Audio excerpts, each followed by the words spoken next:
Russia has said that Ukraine doesn't really exist. They want to erase the ethnic identity of Ukrainians.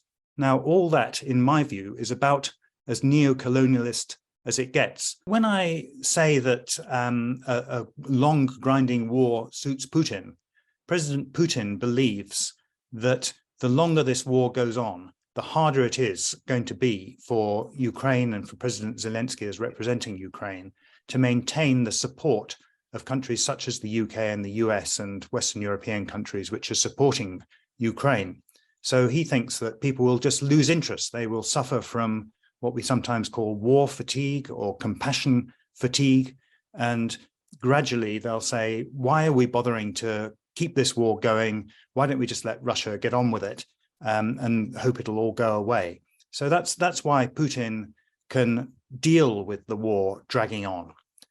You asked about the neo-colonialist aspect, and I have watched really with admiration as a former diplomat, I'm afraid, how well Russia has done in persuading a number of countries of the global South to either vote with them on UN resolutions condemning Russia, or else to abstain. Now, there are very many reasons for this. One is that many countries of the global South feel as if the West is always lecturing them. They feel they don't get the attention they deserve. And they think perhaps that when people talk about European values or a terrible war happening in Europe, they are diminishing the importance of wars which are happening all the time in other parts of the world, as though a war in Europe is more important than a war in Africa or in the Middle East or somewhere else. So there is a certain bedrock of suspicion and unhappiness in many countries of the global South when they are asked to support resolutions condemning Russia. And then on top of that is the suggestion that the Soviet Union used to support anti-colonialist movements in many countries. Now, you can debate why the Soviet Union did that, because the Soviet Union was itself an imperialist power. Just have to ask the Afghans or the Poles or the Czechoslovaks, as they then were, or many other countries. And yet it suited the Soviet Union to try and support anti-colonialist movements around the globe. And many countries now look back on those times and say, well, they supported us then. Why should we vote against them now? There's a second factor, which is that for countries which continue to trade with Russia, those countries can buy oil and gas at a big discount, so they can benefit their own economies by continuing to trade with Russia rather than implementing sanctions. Now, I would argue that this war that we're seeing now is about as neo-colonialist as it gets. Russia is invading a peaceful neighbor and trying to integrate parts of that country into its own country. We've seen it already with Crimea, that Russia invaded in 2014, which Russia has declared to be part of Russia.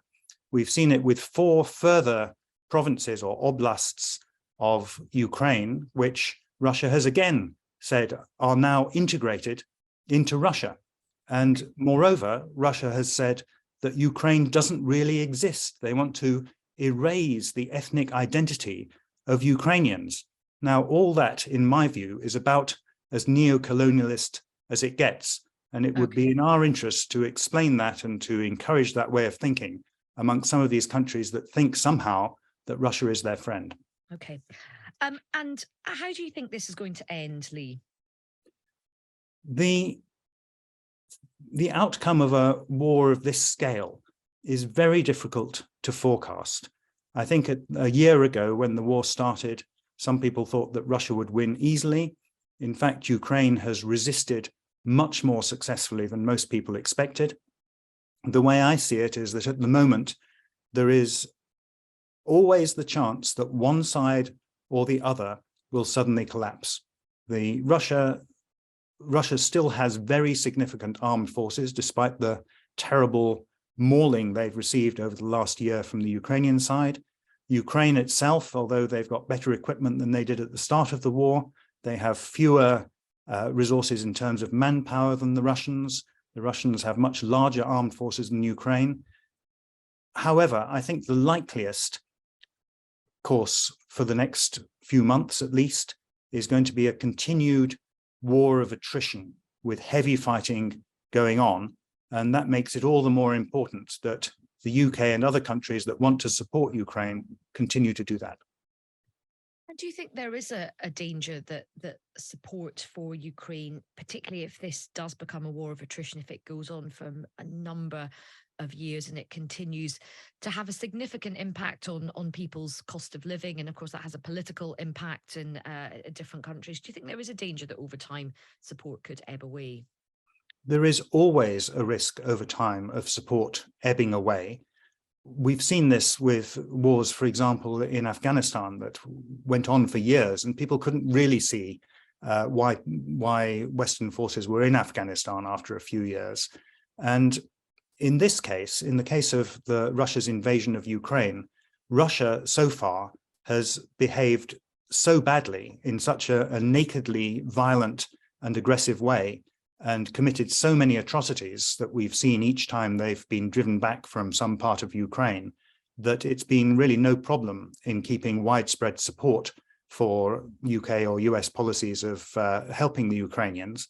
But as time goes on, there is always a risk that that will diminish. And that is why we've seen President Zelensky traveling around, really trying to explain why this war is happening, what's going on, and why it continues to be really important for countries that support Ukraine to continue to do so.